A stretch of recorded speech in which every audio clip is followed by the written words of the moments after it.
Buenos días. En este video exploraremos la vida de Freinet, Roger, Medel, Lobro y Ferrere, sus principios pedagógicos y sus aportes más importantes en la educación. ¿Quién fue Celestin Freinet? Celestin Freinet nació en Francia en 1896 y se convirtió en maestro de la escuela primaria en el contexto marcado por la Primera Guerra Mundial. Freinet creía que la escuela debía de estar conectada con la vida real de los alumnos y por eso propuso una metodología basada en el trabajo, la cooperación y la libre expresión. Los principios fundamentales de la pedagogía de Freinet fueron el aprendizaje basado en la experiencia, el trabajo como motor de aprendizaje, el uso de la imprenta escolar, la importancia de la expresión libre, la cooperación y la autogestión en el aula, la evaluación sin exámenes tradicionales, la escuela como parte de la comunidad. Las obras más importantes de Freinet fueron La imprenta en la escuela de 1927. Explica su metodología basada en la expresión de textos escritos por los alumnos.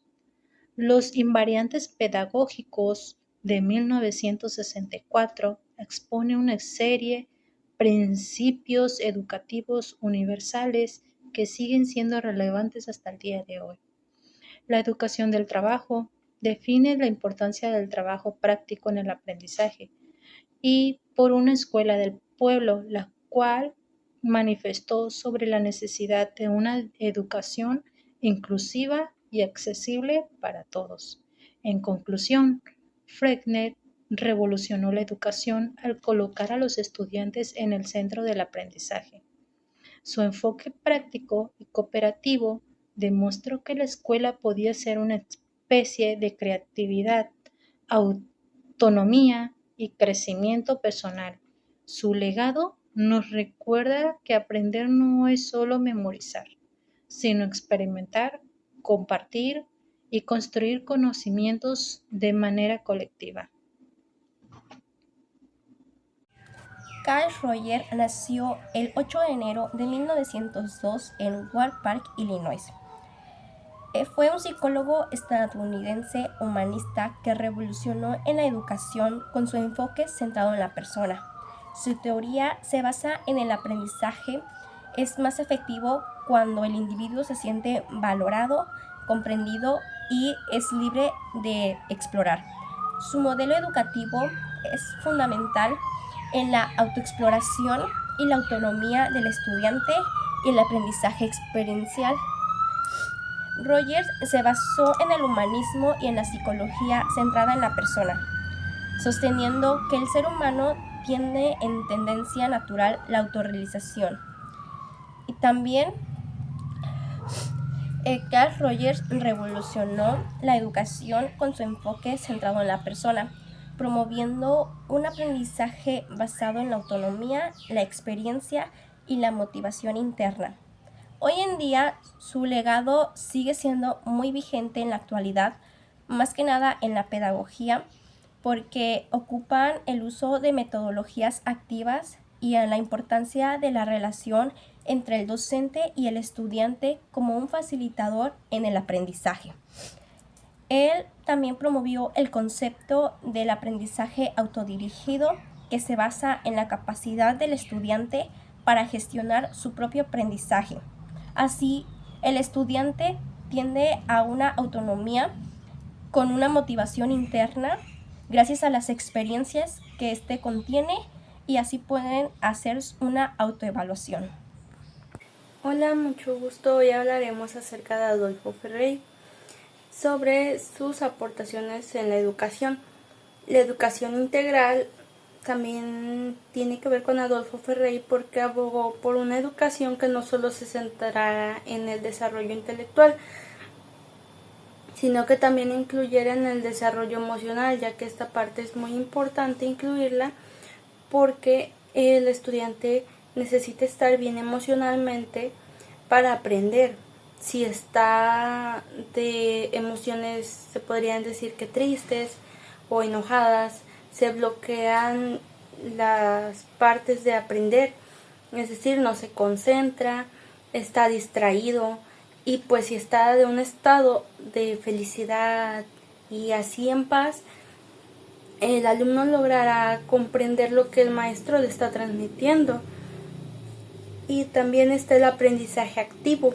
El aprendizaje activo se centra en las participaciones. Las participaciones por esta parte son muy importantes, ya que en este punto, si tenemos unas participaciones constantemente, nosotros nos liberamos también de nuestras dudas, así que el docente también nos da apoyo y por su parte comprendemos, así logramos reflexionar sobre lo que estamos viendo y pues nos ayuda en el desarrollo que vamos formando, en nuestro desarrollo integral de esta manera.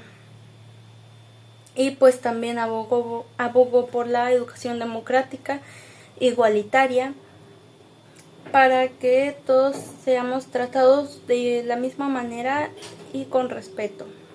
Muchas gracias. Hola, yo les hablaré de un psicosociólogo y pedagogo francés, autor de numerosas obras. Me refiero a Michel Lobrot. Michel Lobrot fue el principal fundador de la teoría y el método no directividad intervinente. Lobrot toma de mucha importancia la pedagogía institucional, analizando de lo que ocurre dentro y fuera de las instituciones educativas. Su propuesta pedagógica surge desde que él se opone a la pedagogía tradicional que existía en esa época, ya que los programas educativos estaban enfocados al conformismo, en el autoritarismo de los profesores, a la represión administrativa y a la escuela cuartel. Él quería que existiera un cambio profundo entre maestros y alumnos. Propuso que el educador no debería intervenir en los análisis de los educandos. En cuanto a la organización escolar, los alumnos serían quienes determinarían sus procesos de organización y este solo podría aportar ideas cuando el educando se lo permitiera. Es así como la pedagogía institucional le permitiría al educando ser responsable de su propio aprendizaje y de su formación a través de la autogestión.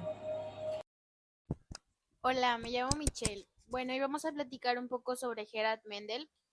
Gerard Mendel era francés, era un psicoanalista que creó el método de sociopsicoanálisis, que se basa en la relación que tiene lo psíquico y lo social en un ámbito educativo, es decir, pues en lo que nosotros nos encontramos, un aula, una escuela o un proceso de aprendizaje.